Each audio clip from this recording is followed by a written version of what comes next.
estado do Rio se tornou pioneiro na comercialização de produtos orgânicos produzidos pela agricultura familiar.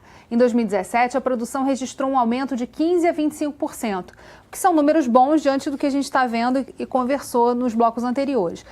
Olhando para essa questão da capacidade do Estado de produzir, qual a agenda que é comum entre as instituições que vai estar sendo levada para o Estado e que vai ser também puxada nesse diálogo com o Legislativo? Olha, a gente entende o seguinte, essa questão dos orgânicos deu certo por quê? Porque houve uma aproximação entre produtores e consumidores. Então, as feiras de orgânicos permitem que o produtor vá diretamente ao consumidor, eliminando etapas intermediárias que normalmente ficam com valores elevados e diminuem a receita do produtor. Mas a gente sabe que são incompatíveis as atividades de produzir e de comercializar, principalmente vindo para a feira. Daí a necessidade das organizações associativas, principalmente cooperativas, para que elas tenham essa logística, essa infraestrutura para prestar esse serviço. Agora, nós entendemos que o Estado precisa ter um conhecimento pleno do seu território e do que se pode produzir neste território. E aí eu acho que a Embrapa Solos pode ser uma excelente parceira. Já existem estudos feitos por encomenda da Secretaria Estadual do Meio Ambiente e que precisam ser aprimorados e detalhados a nível de município para permitir que as pessoas saibam que outras atividades podem ser desenvolvidas e diversificadas. Acho que esse é um aspecto. O segundo é o da agricultura familiar se organizar no sentido de atender principalmente a demanda das compras públicas, compras de prefeituras para as escolas, compra de órgãos estaduais e federais para presídios e para instituições, inclusive militares, e os produtores sozinhos não têm condições de fazer isso. Então, eu acho que o trabalho nosso tem que ser no sentido de estimular, e aí novamente vem a extensão rural como parceiro importante para aglutinar esses produtores, identificar onde eles estão e apresentar os resultados. E temos que ter um encontro com a rede varejista do Estado, principalmente a Associação de Supermercados, no sentido de fazer com que eles se tornem parceiros da agricultura do Rio de Janeiro, no sentido de que os produtos possam ter código de barra e QR Code que permitam ao consumidor, que está cada dia mais exigente, saber de que região, de que produtor e com que características aquele produto está chegando à mesa dele. Então, acho que esse conjunto aí pode ser o start necessário para estimular a potencialidade do desenvolvimento agropecuário do Estado. Eu acho até que mais do que isso. O interesse dos varejistas e das associações de supermercados é de que o recurso fique no Estado do Rio de Janeiro, porque isso vai retornar para a rede dele. Claro.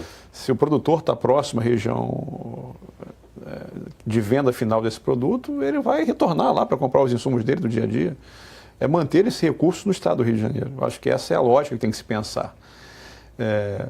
Nessa discussão de pauta, né, comum entre as entidades para se levar tanto para o Legislativo quanto para o Executivo, a questão que nós temos tratado muito é a questão da tributação e do crédito rural. Perfeito. Nós temos um problema seríssimo no Rio de Janeiro, que é um gargalo, efetivamente, é a falta de crédito rural e a falta da habilidade das instituições financeiras em trabalhar com crédito rural no nosso Estado. Aí entra o nosso papel como OCB, a gente está construindo uma aproximação com o BNDES para aproximar nossas cooperativas dos recursos do BNDES, e aí para as cooperativas de um modo geral, né? Mas também com a tentativa com o Ministério para que a gente capacite os nossos profissionais das cooperativas de crédito a trabalharem com esses produtos do crédito rural. Se não tiver dinheiro, a agricultura não vai avançar. Agora, e também é importante ressaltar e reiterar isso.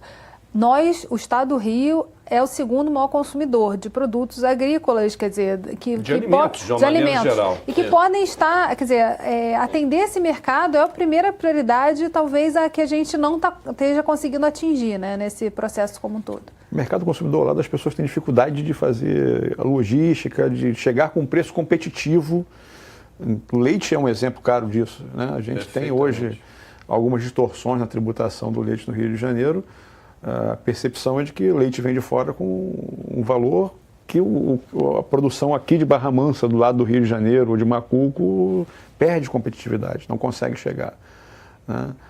Alguns incentivos foram dados para as grandes indústrias de leite, esquecendo dos produtores locais, né?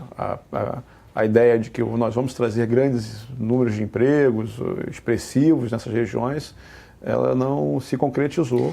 Você tem grandes empresas com poucos empregos, mas com preço competitivo que acaba com a indústria local. Mas talvez porque também tivesse que vir com outras ações inclusas, como, por exemplo, a melhoria da produtividade do leite, questão genética, outros temas que fazem parte desse sistema e que também foram ficando de lado, né? Sem dúvida nenhuma, Geis. Eu acho que essa questão que você acabou de dizer é fundamental. Quer dizer, se os produtores não forem estimulados, não só pela orientação técnica, mas também pela perspectiva de terem o produto comercializado e com ele receberem mais valores por esse produto, dificilmente a gente rompe essa inércia. E a questão tributária que o Vinícius colocou rapidamente, que a gente gostaria de detalhar um pouco mais, é que o Estado do Rio é, inclusive, muito benevolente em termos de apoio tributário, de benefício fiscal a quem quer desenvolver as suas atividades aqui no Estado. O que a gente sente é que, algumas vezes, esses incentivos não são carreados para o fim a que se destinam.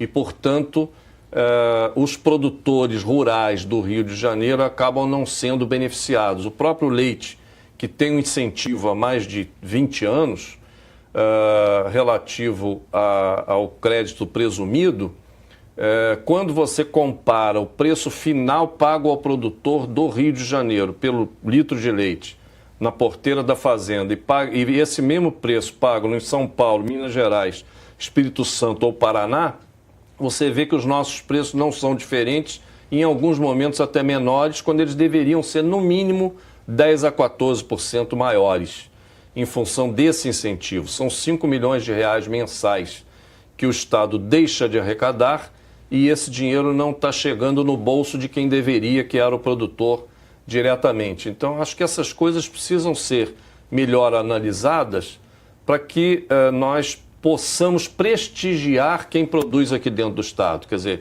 é um paradoxo a gente produzir menos do que a gente consome e não dar estímulo ao pouco que a gente produz para comercializar aqui dentro. Então, acho que essa inteligência precisa ser construída.